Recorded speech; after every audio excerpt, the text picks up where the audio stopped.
കോട്ടയത്തേക്ക് പോയാൽ കോട്ടയത്തെ എൻഡിഎക്കുള്ളിൽ തർക്കം രൂക്ഷമാവുകയാണ്. എന്നെ അവിടുന്ന് പിരിച്ചുവിട്ടു. അതെ, എന്തിന്? പി.സി. ജോർജിനെ പരിപാടികളിൽ നിന്നും മാറ്റി നിർത്തുന്നതാണ് തർക്കത്തിന് കാരണമായത്. ഒരു നിലയ്ക്കും അവനെ സ്ഥാനാർത്ഥി ആക്കരുതെന്നാണ് എന്റെ അഭിപ്രായം. മാമച്ചന്റെ സ്വഭാവത്തിനെ അവന്റെ വീട്ടിൽ നിന്ന് പോലും ഒരു വോട്ട് കിട്ടില്ല. അതേസമയം യാതൊരു പ്രശ്നങ്ങളും എൻഡിഎ മുന്നണിക്കുള്ളിൽ ഇല്ല എന്ന് കെ സുരേന്ദ്രനും വ്യക്തമാക്കി. പത്തനംതിട്ട സീറ്റിൽ സ്ഥാനാർത്ഥിയാകാൻ സാധിക്കാത്തതിന് പുറമെ കോട്ടയത്ത് BDJ സ്ഥാനാർത്ഥിയായി തുഷാർ വെള്ളാപ്പള്ളി വരികയും ചെയ്തത് പി.സി. ജോർജിനെ ചൊടിപ്പിച്ചിരുന്നു. ആ പേര് കേൾക്കുന്നത് തന്നെ എനിക്ക് അസ്വസ്ഥതയാണ്. സീറ്റിന് വേണ്ടി ഏതൊക്കെ നാറികൾ എന്തൊക്കെ ചെയ്യുമെന്ന് ആർക്കറിയാം. കോട്ടയം മണ്ഡലത്തിലെ പ്രചാരണ പരിപാടികളിൽ നിന്ന് പി.സി. ജോർജിനെ മാറ്റി നിർത്തി തുടങ്ങിയത്. അച്യുതൻ നായർ നന്നായിട്ട് പ്രസംഗിക്കുകയൊക്കെ ചെയ്യല്ലോ, അപ്പൊ ഇദ്ദേഹത്തെ നിർത്തിയാ പോരെ? വോട്ട് കിട്ടത്തില്ല.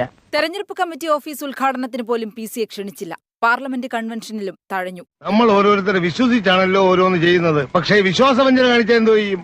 ഒന്ന് ആലോചിക്കുമ്പോ നീ ഞാനും ഒക്കെ വെറും കഴുതകളാടാ. BJPയിൽ നിന്ന് സുരേന്ദ്രൻ പങ്കെടുക്കണമെന്നാണ് BJPയുടെ പാർട്ടി തീരുമാനം. രണ്ടും ചേർന്ന് എന്നെ ഒതുക്കാനുള്ള ശ്രമം. സുരേന്ദ്രനും പ്രാദേശിക നേതാക്കന്മാരെല്ലാം പങ്കെടുത്തിട്ടുണ്ട്. എന്നോട് പങ്കെടുക്കാൻ ആരും പറഞ്ഞിട്ടില്ല. സന്തോഷമുണ്ട്. എല്ലാരും ഇങ്ങനെ തന്നെ ചെയ്യണോട്ടാ.